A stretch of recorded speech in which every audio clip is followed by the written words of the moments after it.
Di saat mereka punya masalah, di saat mereka stres, di saat mereka ngerasa bahwa hidup ini nggak adil, terus aku tanya apa pelampiasannya dan kembali nggak ke Allah atau sholat nggak gitu.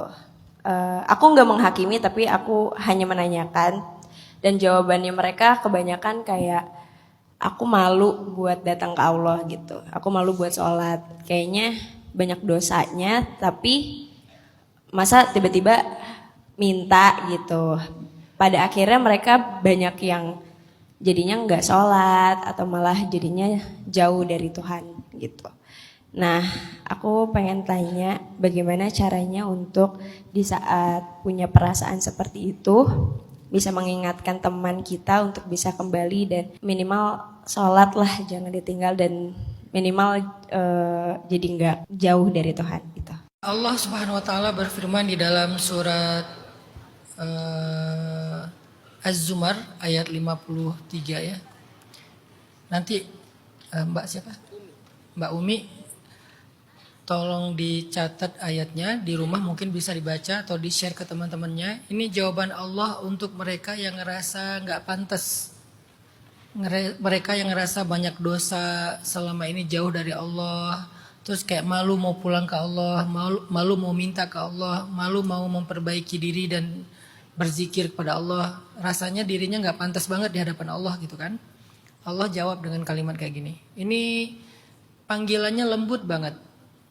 Allah bilang surat Az-Zumar ayat 53. Bismillahirrahmanirrahim. Qul ya ibadiyalladzina asrafu ala anfusihim la taqnatu min rahmatillah innallaha yaghfirudz dzunuba jami'a innahu huwal ghafurur rahim wa anibu ila rabbikum wa aslimu lahu min qabli an ya'tiyakumul 'adzabu thumma la tunsarun.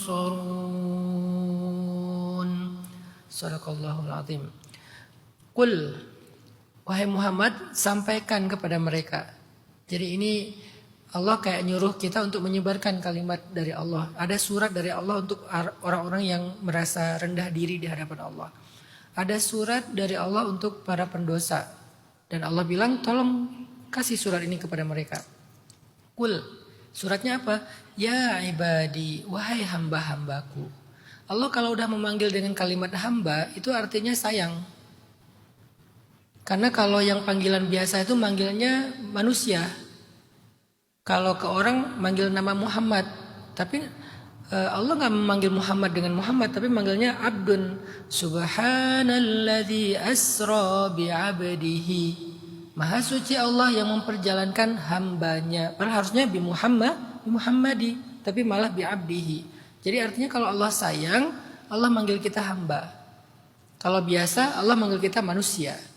Jadi di sini Allah lagi sayang sehingga Allah manggil ya ibadi, wahai hamba-hambaku, alladzina asrafu ala anfusihim, yang banyak banget dosanya sampai melampaui batas diri mereka sendiri.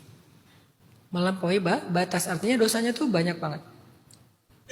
Semua dosa pernah dia lakukan, jauhnya sejauh-jauhnya gitu. Merasa hina banget di hadapan Allah. Allah bilang la taqnatu min rahmatillah. Jangan berputus asa dari kasih sayang Allah. Allah sayang kok sama kamu. Maksudnya kayak gitu. Kepada orang yang berdosa, kemudian Allah bilang, aku sayang kok sama kamu. Aku gak pernah menghinakan kamu. Aku gak pernah memandang kamu rendah. Aku sayang sama kamu. Makanya aku panggil, ya ibadi, wahai hamba-hambaku. Alladzina asrafu ala anfusihim, yang udah banyak dosa, la taqnatu, jangan nyerah, jangan berputus asa. Arti berputus asa di sini tuh kayak, udahlah kayaknya aku udah tanggung, udah terlalu jauh, udah terlalu buruk, udah terlalu hina, kayaknya udah gak pantas lagi pulang ke Allah. Allah bilang jangan, itu putus asa, jangan nyerah dulu. dari rahmat Allah, dari kasih sayang Allah. Artinya kalau kamu butuh kasih sayang aku kasih kok. Aku sayang kok sama kamu. Gak perlu kamu merasa rendah seolah-olah gak pantas dapat kasih sayang aku gitu kata Allah. Innallaha, sesungguhnya Allah yang firuz dzunuba jami'a, mengampuni dosa semuanya. Ini paling good newsnya nih. Mengampuni dosa semuanya. Artinya kalau kamu datang dengan membawa dosa yang memenuhi langit dan bumi, aku ampuni semua dosa kamu. Gak usah berkecil hati. Mungkin manusia ada yang merendahkan kamu, menghina kamu, memandang kamu secara gak keren gitu. Itu pandangan manusia. Tapi di pandangan aku kata Allah, aku ampuni semua dosa kamu. Kalau udah diampuni, maka status dia kayak orang yang gak pernah berbuat dosa. Makanya kata Nabi, orang yang bertaubat dari dosa seperti orang yang tidak pernah berbuat dosa. Semulia itu kita di mata Allah, teman-teman. Seperti gak bikin dosa coba. Kayak orang suci. Tiba-tiba ketika kita datang kepada Allah, bertaubat, istighfar, menyesali dosa-dosa kita di masa lalu yang menggunung itu, di mata Allah dalam detik itu juga kita menjadi seperti orang suci, seolah-olah gak pernah berbuat dosa. Serahmat itu, sesayang itu Allah sama kita.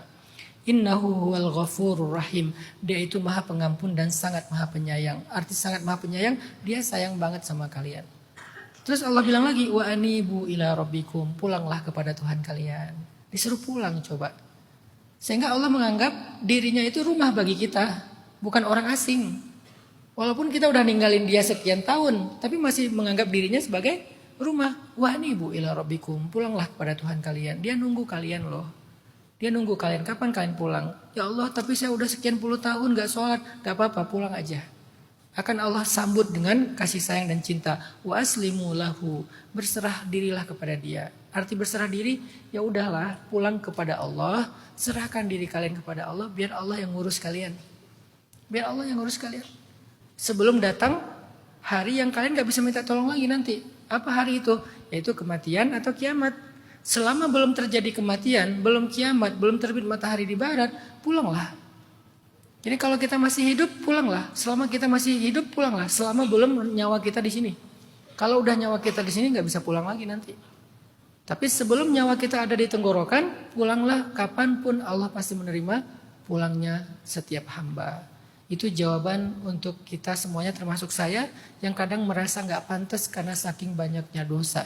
Dan cuman kita yang tahu aib-aib kita setelah Allah Subhanahu Wa Taala.